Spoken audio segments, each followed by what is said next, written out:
In recent years, the field of robotics has been moving forward in leaps and bounds. Today, it is commonplace to have robots assemble our cars and vacuum our homes. Soon, robots will even drive our cars. These breakthroughs exist in part due to the work of one pioneering roboticist whose work in computer perception has made him literally a visionary in the field. Takeo Kanade was born in 1945 to a poor family in the Japanese countryside. His mechanical mind was evident even as a child. I saw many of my friends fishing at a river, and I cut the wire and bend it to J-shape and connect it to a thread. So I thought, okay, that's it. I don't need to buy anything. Kanade held on to that spirit of resourcefulness and enrolled at Kyoto University to study electrical engineering. But by the end of his undergrad days, he had developed a new interest.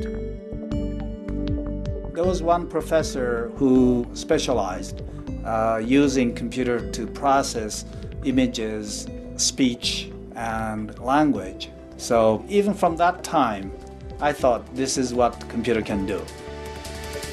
In 1980, Kanade moved to the U.S., accepting a position at Carnegie Mellon University. As director of CMU's Robotics Institute, he transformed it into the place for robotics in the world. There he worked on a broad range of systems: innovative robotic manipulators, sensor-guided autonomous vehicles, and even self-flying helicopters. Whenever I see other people doing interesting things in a certain area, I'll say, why not me? That intellectual adventurism has led him to such varied work as medical robotics, real-time perception for humanoid robots, and something he has coined, virtualized reality. Many people say, oh, human has two eyes and therefore a stereo camera should have two eyes. And I got the idea that it can use more. We built a dome on which 51 cameras were placed to look inside. So whatever happening in that dome is captured at the same time. Unlike virtual reality, where artificial models of environments are created, Kanade's concept starts with the real world and builds a visual representation of it. If the virtualized reality is done, you can even see the game from the viewpoint of a ball, as if you are passed around between the players. Kanade famously implemented a version of this technology at the 2001 Super Bowl game, producing never-before-seen instant replays of the action from nearly every angle. But fame isn't what drives him. He is more interested in developing robotics for new and loftier purposes.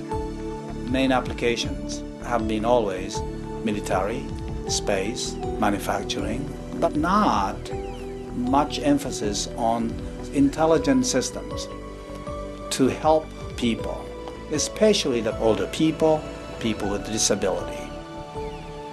So in 2006, Kanade launched the Quality of Life Research Center at Carnegie Mellon, where he heads up studies on the integration of robotics into everyday life. I call it magic equation. What system should do equal to what the person wants to do minus what the person can do. If you can do it, it may be better for the system not to do it. But for people who need the help, system should do. His uncanny instincts and deep knowledge of computer vision have made Kanade a world leader in the science and technology of robots. Among all his inventions, projects, and theories, one simple theme emerges: the betterment of human understanding of machines and machines' understanding of humans.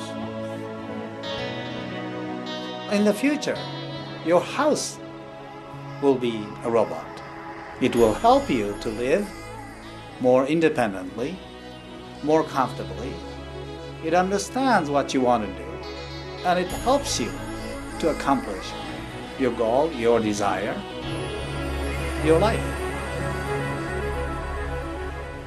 The 2008 Bauer Award and Prize for Achievement in Science is presented to Takeo Kanade for visionary leadership and scientific accomplishments in the design of perceptual robotic algorithms and systems that function in the physical world.